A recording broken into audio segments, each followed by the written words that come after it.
The morning I found the second Facebook account, the house was so quiet I could hear the refrigerator kick on and off like a nervous heartbeat. His old laptop sat on the kitchen counter where he'd left it, half charged, half forgotten, the kind of careless mistake you only make when you're sure nobody's watching. Outside the neighborhood looked normal sprinklers, ticking someone's dog barking 2 doors down the world, carrying on as if my marriage wasn't about to split open. I'd spent years building a reputation in courtrooms and boardrooms, the kind of career that makes people assume you're untouchable, that you must have everything figured out. But behind closed doors, I'd been shrinking to fit inside someone else's ego. For privacy, I'll call myself Sophia, and I'll call him Xander. He was charming when it benefited him, distant when it didn't, and lately he'd become a master of disappearance, late nights, business trips, vague explanations that always sounded just believable enough to doubt my own instincts. Friends told me I was overthinking, that successful couples go through phases, that I should be proud he was driven. I wanted to believe that. I did believe it right up until the moment I didn't. It wasn't just the absences. It was the way he looked at me when I talked about my work, like my wins were inconveniences and my clients were background noise. The way he'd casually critique my appearance as if love had a minimum standard I no longer met. I didn't marry a man expecting perfection, but I did expect respect, loyalty, basic decency. That morning, I wasn't planning some dramatic confrontation. I wasn't searching for a fight. I was searching for clarity, because there's a kind of uncertainty that eats at you worse than bad news. So I opened the laptop, telling myself I'd find something ordinary: invoices, travel confirmations, maybe nothing at all. Instead, I found a different name, a different profile picture, a different life.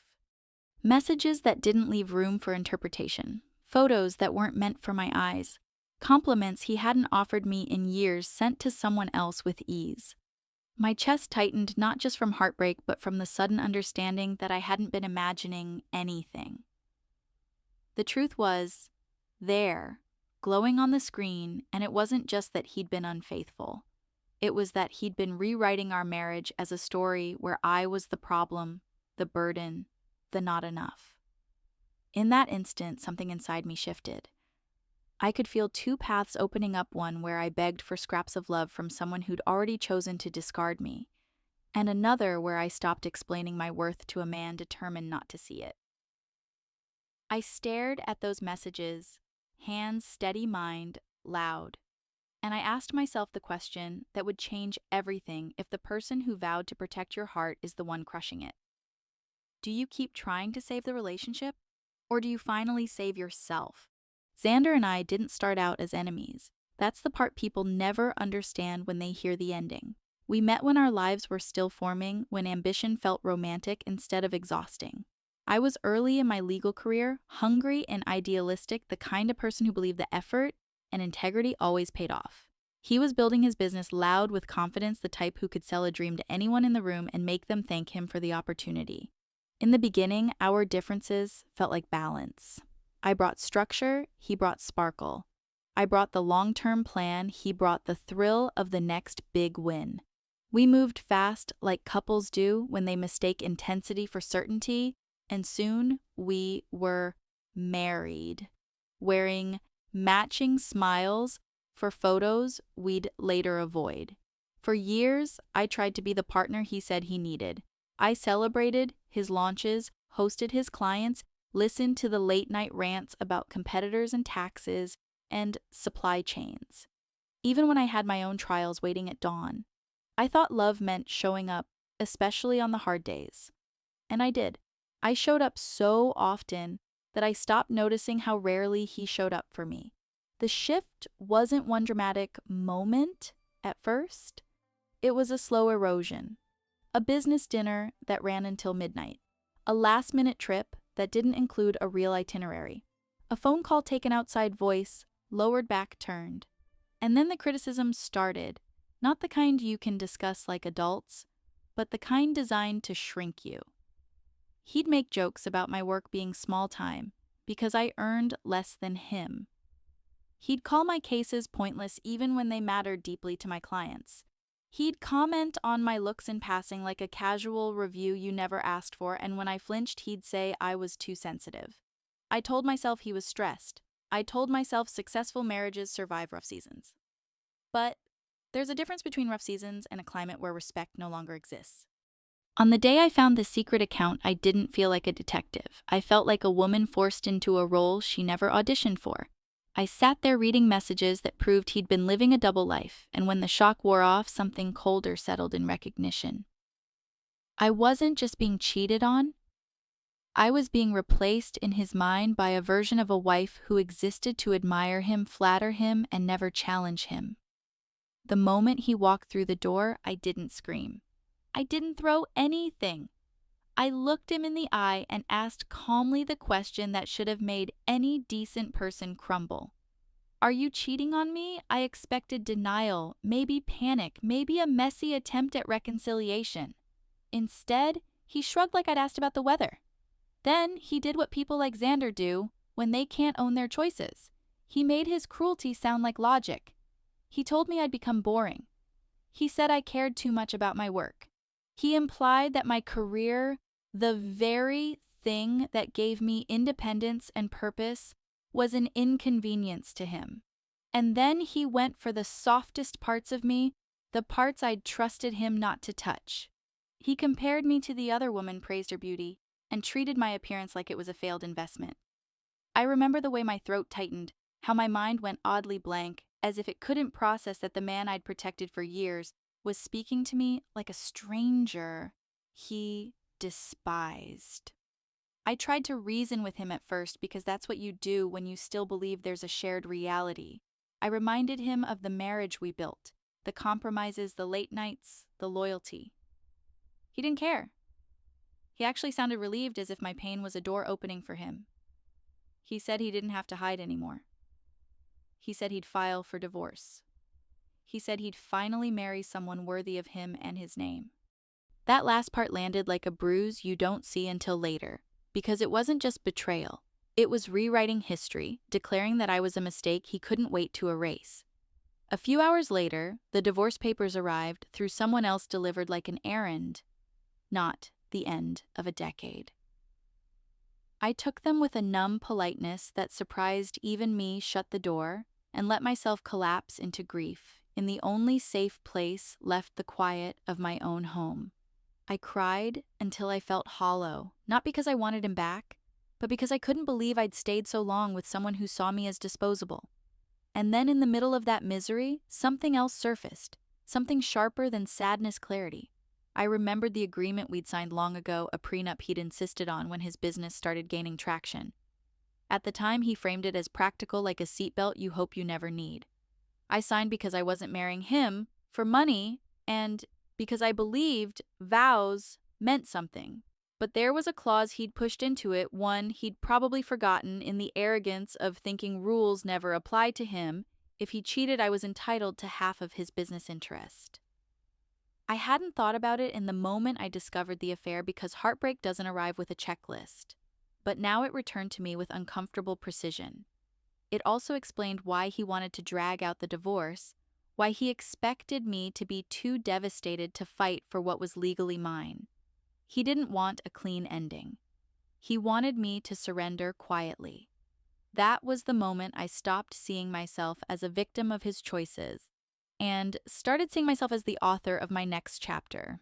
I moved out quickly, choosing peace over pride, and went back to a childhood home that was in my name, a place that felt like oxygen after years of walking on emotional glass.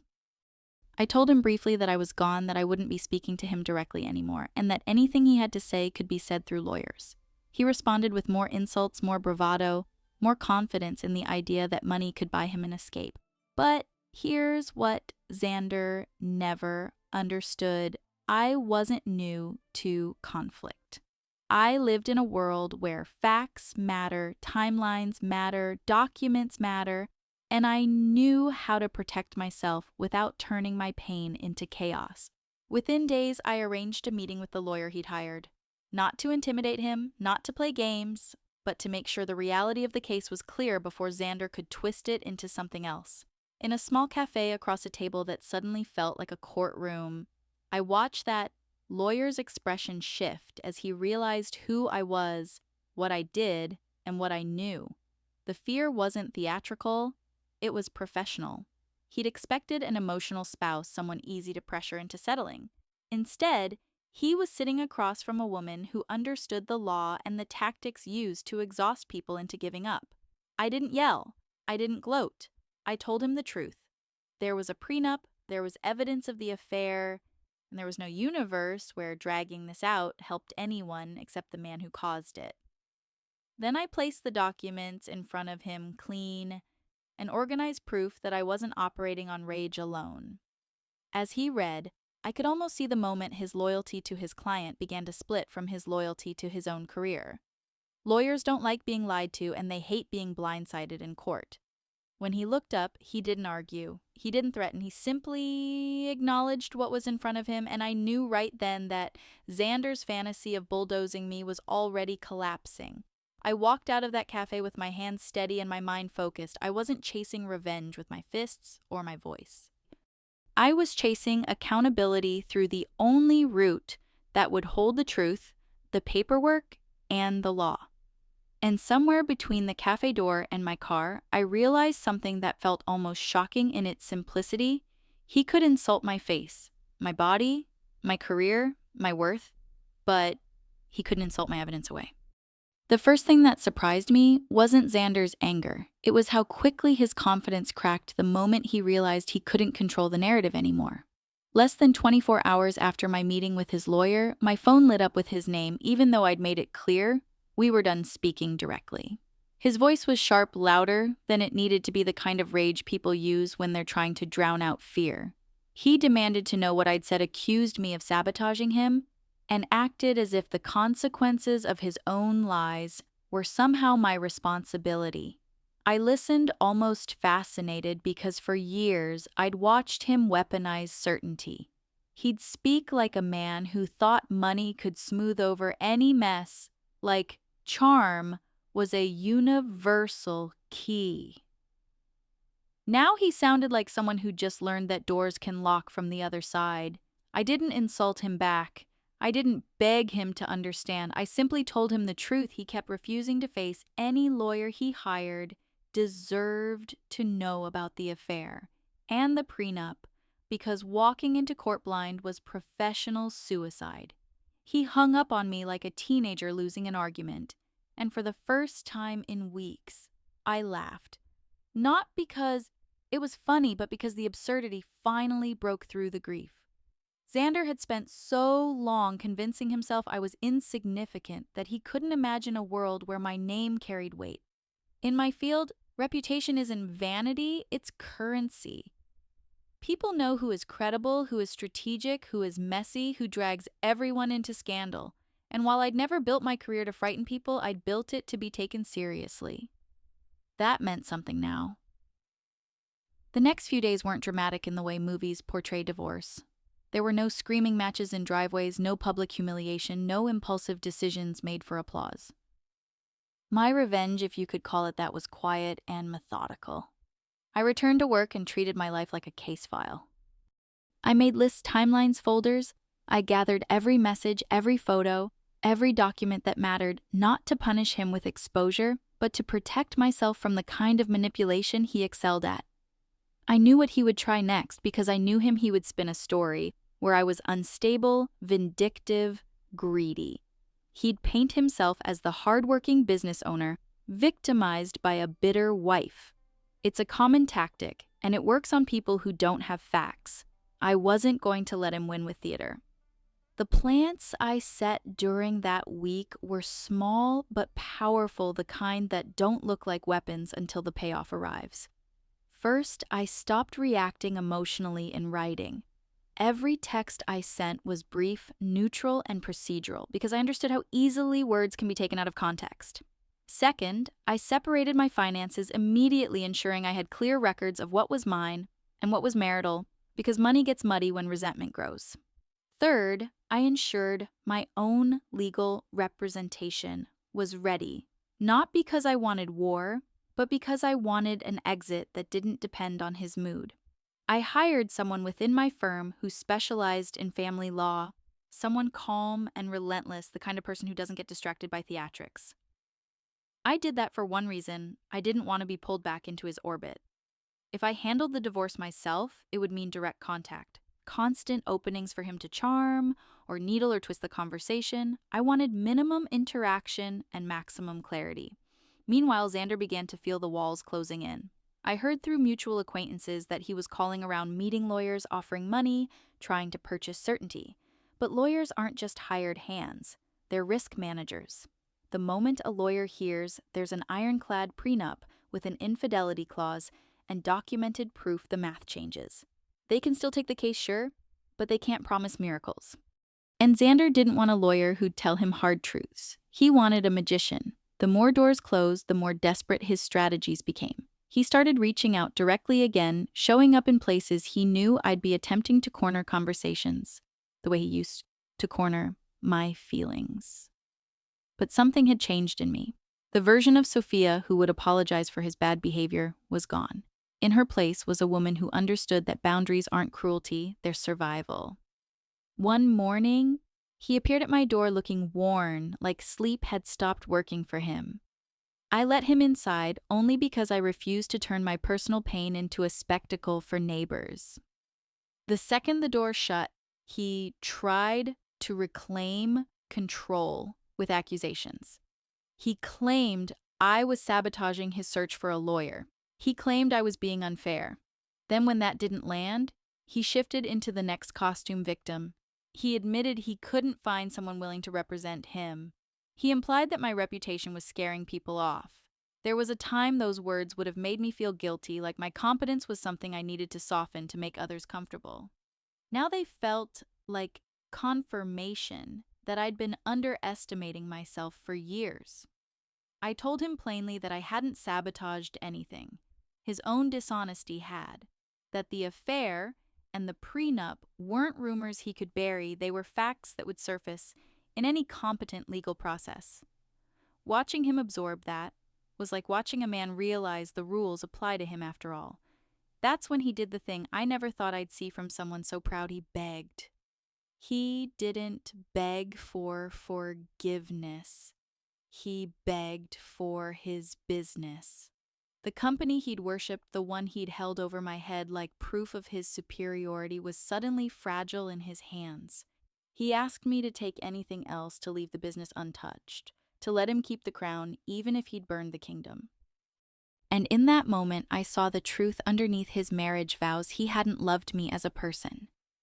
He'd loved me as an accessory, a stabilizing force, someone who made him look respectable while he chased whatever fed his ego. I reminded him calmly that he had written the clause himself.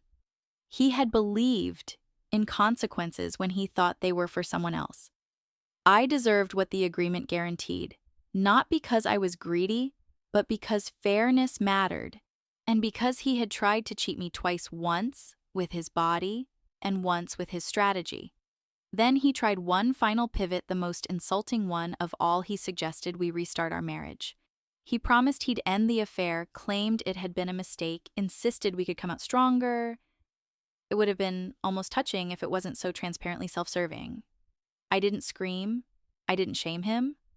I told him the honest truth: he wanted me back because he didn't want to split his business, and I would never confuse his desperation with love. I added something else quietly, almost gently, because I knew it was true, and because it was the kind of truth that lingers. The woman he'd risked everything for wasn't going to stay if the money disappeared. And I wasn't going to stay now that the mask had. He kept pleading, voice cracking, but I'd already moved past the point where tears could be used as leverage. The satisfaction I felt wasn't cruelty, it was closure. It was the relief of seeing the power dynamic flip after years of being treated like I should be grateful for scraps. When he finally left, I stood in the silence and realized the payoff was already unfolding. My life was no longer organized around managing his moods. It was organized around building my freedom. I thought the hardest part would be standing up to Xander. I thought once I drew the line, the rest would be paperwork and patience. But the real crisis didn't come from him yelling or begging. It came from the slow, exhausting reality of how messy the aftermath can get when someone who's been lying for years decides to fight the truth with chaos. The week after he showed up at my door, I started waking up with that tight, familiar pressure in my chest, the kind that doesn't go away with coffee or a shower. At work, I could still perform, still argue, still win, but the moment I returned to silence, my body acted like it had been holding its breath for months. It wasn't heartbreak anymore. It was grief mixed with vigilance, a constant scanning for the next blow, the next twist, the next attempt to distort what happened. Xander had always been good at charming strangers and exhausting the people closest to him. And now he had a new goal to make this divorce feel so miserable that I'd settle for less just to get away. I told myself I wouldn't let him. I repeated it like a mantra. And then the setbacks started arriving in small, sharp pieces. First, a mutual acquaintance called me with a tone that made my stomach drop. Apparently, Xander had been telling people I'd lost it, that I was trying to destroy him out of spite, that I was fabricating a cheating story because I couldn't handle being left. It was insultingly predictable, but it still stung because there's a particular humiliation in realizing someone is trying to turn your pain into a punchline. I didn't want a public battle. I wanted a clean legal ending. But suddenly the story was leaking into social circles, and I could feel the ripple effect at work too. Not because anyone doubted my competence, but because people talk, and even whispers can feel like hands on your shoulders when you're already carrying too much. Then came the second setback, the one that hit harder than gossip. My divorce lawyer called to warn me that Xander's side had started floating the idea that the prenup clause was unclear, that it could be challenged, that they might push for mediation to reevaluate the agreement. It was a classic move, not because it would necessarily win, but because it could delay. Delay drains people, delay costs money, delay creates fatigue, and fatigue makes people compromise. I knew what he was doing, and still I felt my jaw clench so hard my head ached. It wasn't fear of losing, not exactly. It was rage at the audacity, the way he could betray me and still try to bargain with the consequences like they were optional. I spent that night at my dining table not eating, just staring at documents and notes until the words blurred. For the first time since I found the secret account, I felt something dangerously close to doubt creep in. Not doubt about the truth, but doubt about my own stamina. Because winning a legal fight isn't just about being right. It's about staying standing longer than the other person's willingness to keep swinging. And I was tired. I was tired of being dragged into a story I didn't choose. I was tired of having to prove the obvious. I was tired of being treated like the villain for refusing to be the victim. The third setback arrived quietly, almost politely, and it nearly broke my composure. A colleague, someone I respected, pulled me aside and said, with careful kindness, that I should be cautious about how aggressive I seemed, because it could be framed against me. I understood the advice. I did.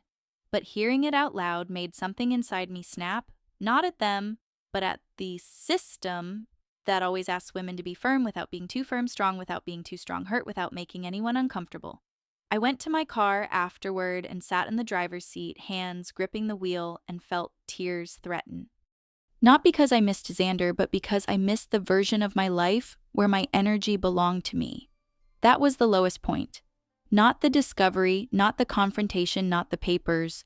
The lowest point was realizing that even when you do everything correctly, a person like Xander can still try to make your reality feel negotiable. That night, I almost texted him something reckless. Not a threat, not anything dramatic, just a message meant to cut. I wanted him to feel the humiliation he'd handed me. I wanted to puncture his ego the way he'd punctured my trust.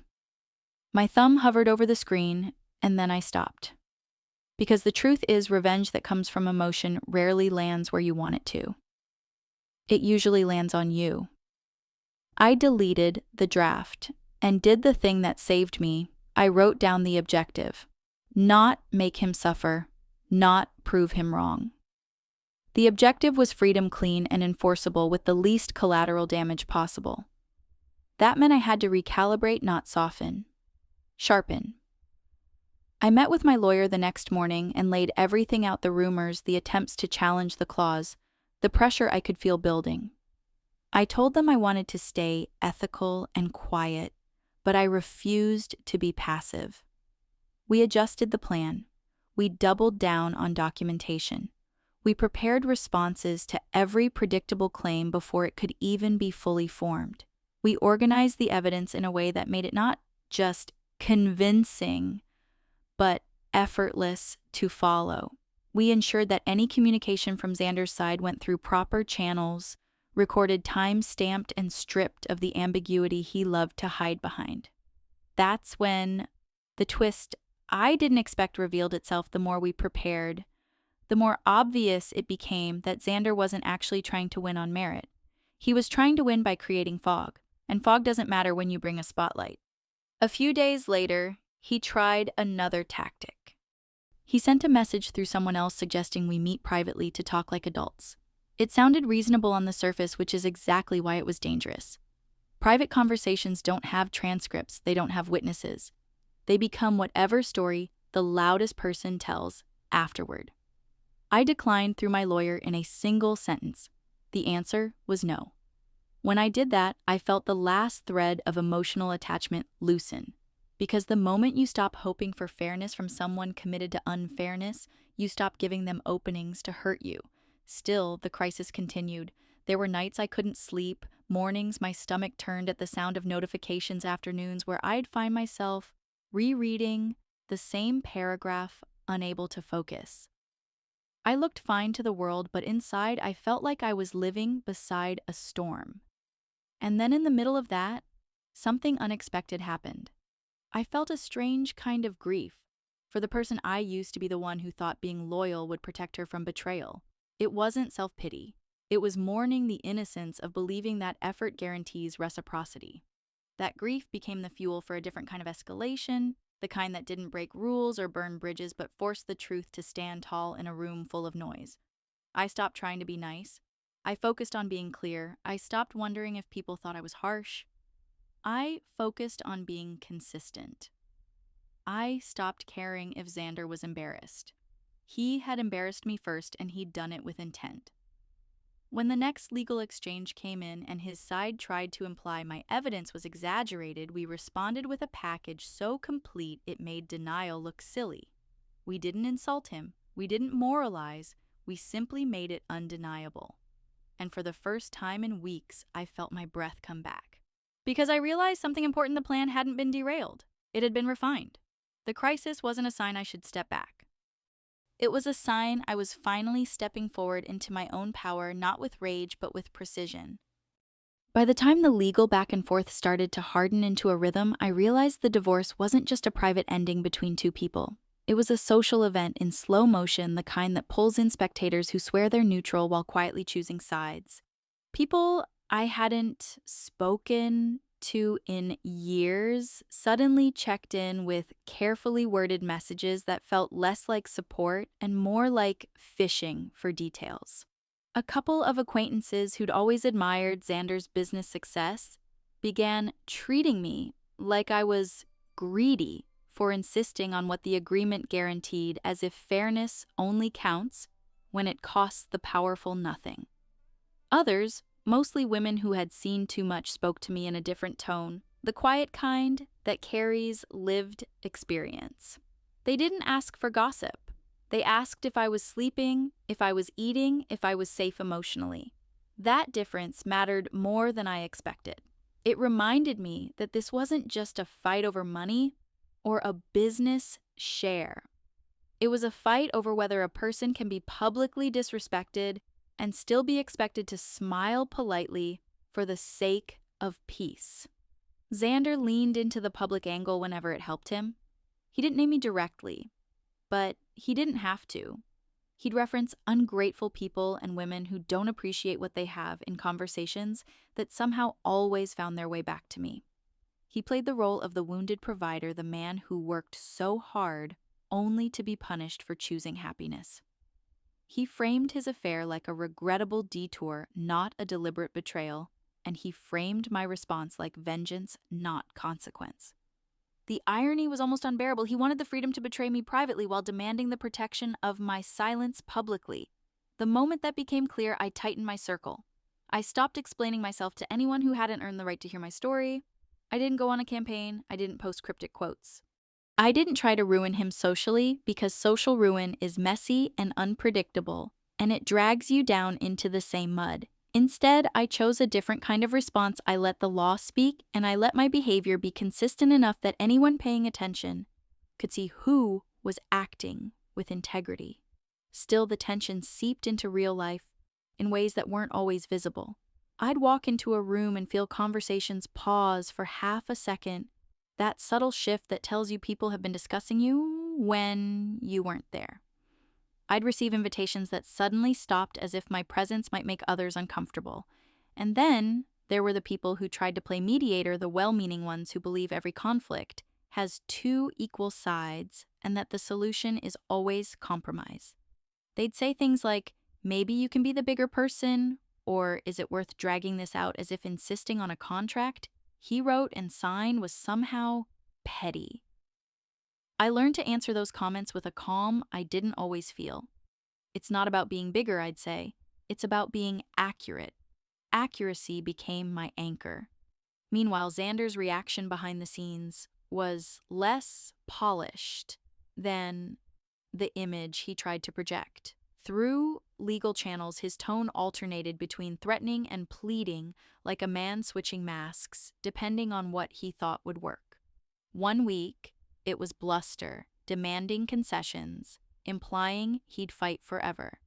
The next week, it was desperation, suggesting a mutual agreement that always seemed to involve me taking less than what was owed. He couldn't accept that consequences weren't negotiable.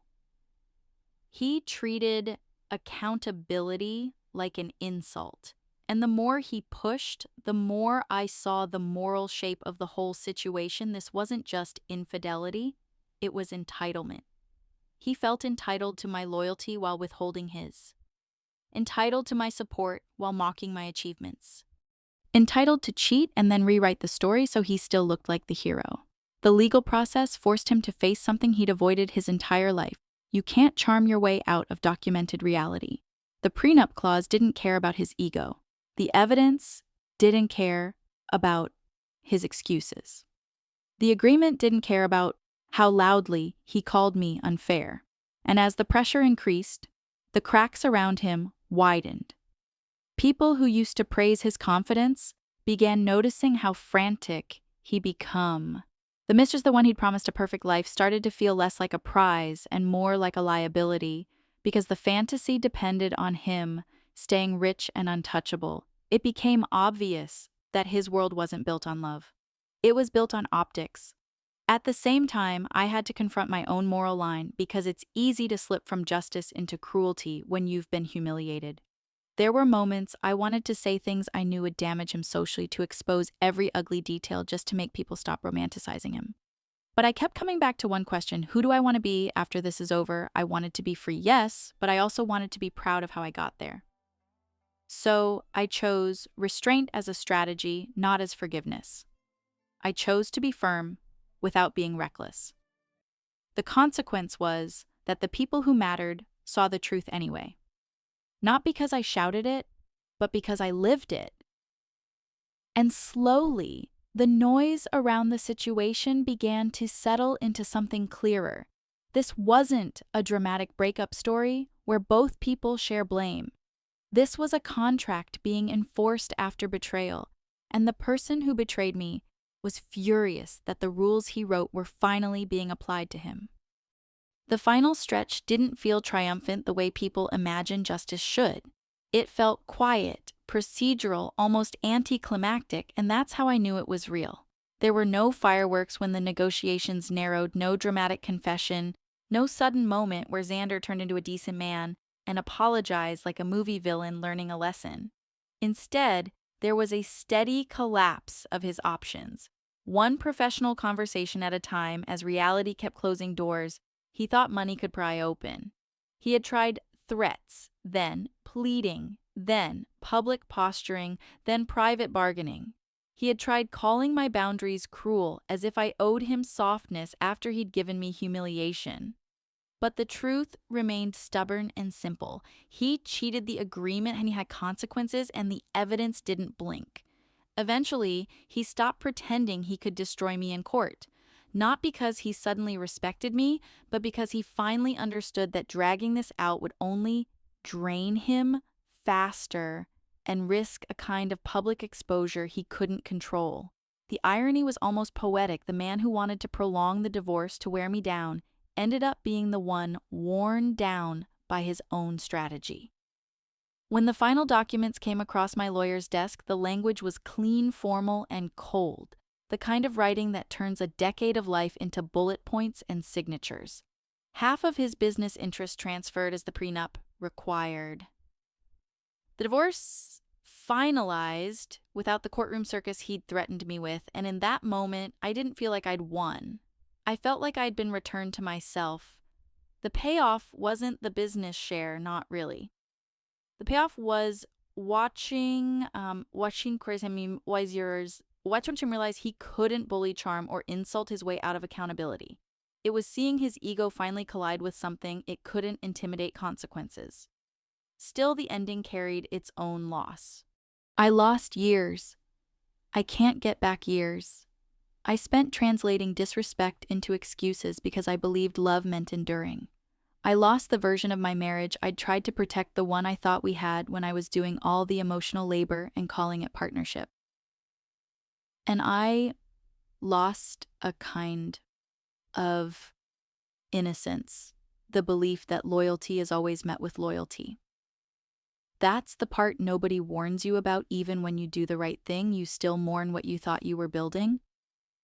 But I also gained something that mattered more than what I lost. I gained proof that I could be heartbroken and still be strategic, that I could be humiliated and still be dignified, that I could be furious and still choose a path that didn't compromise my values. The business share became an asset I managed, not a trophy I waved around. I appointed someone qualified to oversee it so it wouldn't consume my life, because the whole point was freedom, not a new chain. My career stabilized again once the emotional storm stopped hijacking my nervous system. I slept without waking up to dread. I walked into my home without feeling like I was trespassing in someone else's ego. And yes, my lifestyle improved, not because I needed to prove anything, but because I finally had the breathing room to build the life I actually wanted, the one I'd delayed for years, while trying to keep a man comfortable in his entitlement. Meanwhile, Xander's fantasy unraveled exactly the way fantasies do when they're built on appearances instead of substance. The woman he'd held up like a prize lost interest when the prize stopped paying out. His finances tightened as he tried to maintain an image he could no longer afford. The house he once used as a symbol of superiority became a burden. The perfect life he bragged about turned into a series of compromises he never thought he'd have to make. And when he reached out again, as I knew he would, it wasn't love calling. It was regret wearing a costume. He wanted control back. He wanted the old dynamic back. He wanted me to forget everything I'd learned. I didn't. The last time I saw him, I didn't feel rage. That surprised me. I felt something calmer and heavier, like a final chapter closing. I understood finally that my revenge wasn't ruining his life. My revenge was refusing to let him ruin mine. And the lesson I carried out of that marriage wasn't a bitter one, even if it came from betrayal.